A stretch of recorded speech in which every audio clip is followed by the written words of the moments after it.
বরিশালের হিজলা উপজেলার কাউরিয়া বন্দর থেকে কালিকাপুর পর্যন্ত প্রায় ১০ কিলোমিটার দীর্ঘ জিয়ার খালটি একসময় ছিল কৃষকের প্রাণ। তবে এখন ভরাটার দখলে পরিণত হয়েছে সরু নালায়। ফলে পানি কম থাকায় বড় আবাদের ৩০টি সেচ পাম্প বন্ধ থাকে বেশিরভাগ সময়। এতে ব্যাহত হচ্ছে চাষাবাদ। বরিশালের হিজলা থেকে প্রতিনিধি দুলাল সরদারের পাঠানো তথ্য ও ছবিতে বিস্তারিত জানাচ্ছেন শোয়েব সাত্তার। এক সময় যে খালে চলতো ছোট নৌকা, আজ তা পলি জমে পরিণত হয়েছে সরু খালে।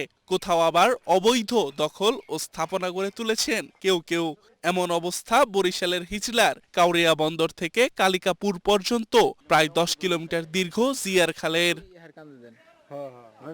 সেচ সুবিধা সম্প্রসারণ এবং কৃষি উৎপাদন বাড়ানোর লক্ষ্যে ১৯৮০ সালে খালটি খনন করেন তৎকালীন রাষ্ট্রপতি জিয়াউর রহমান। তবে বর্তমানে খালটি অস্তিত্ব সংকটে। স্থানীয়রা বলছেন খালে পানি না থাকায় প্রায় সময় বন্ধ থাকে ৩০টি সেচ পাম্প।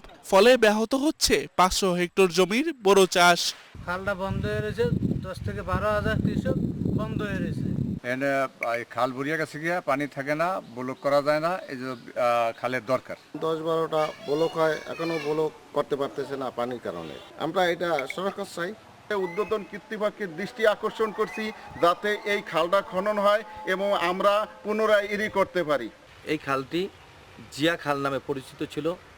পরবর্তী টাইমে এই খালটি আর কোনো খনন করা হয়নি এবং এই খালটি খনন করা আমাদের খুব জরুরি। পানি সংকটের কারণে উৎপাদন কমেছে বলে জানান উপজেলা কৃষি কর্মকর্তা। আর উপজেলা নির্বাহী কর্মকর্তা বলছেন খাল খননে দ্রুতই ব্যবস্থা নেওয়া হবে। ইতিমধ্যে আমাদের মাননীয় প্রধানমন্ত্রীর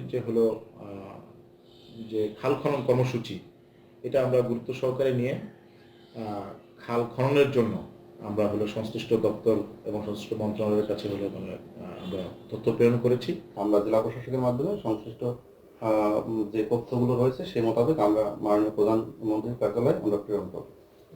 আর আমাদের পরবর্তীতে এই কোন খাল খনন করবে সেটা সরকার থেকে যে খাল নির্ধারণ করে দেবে সেই খাল খননের কাজ চলবে। ৪ দশক আগে যে খাল কৃষি উন্নয়নের প্রতীক ছিল সেটি আজ পুনর্খননের অপেক্ষায়। দ্রুত সংস্কার না হলে ক্ষতির পরিমাণ আরও বাড়বে বলে আশঙ্কা কৃষকদের। Shoaib Sattar, Asian television.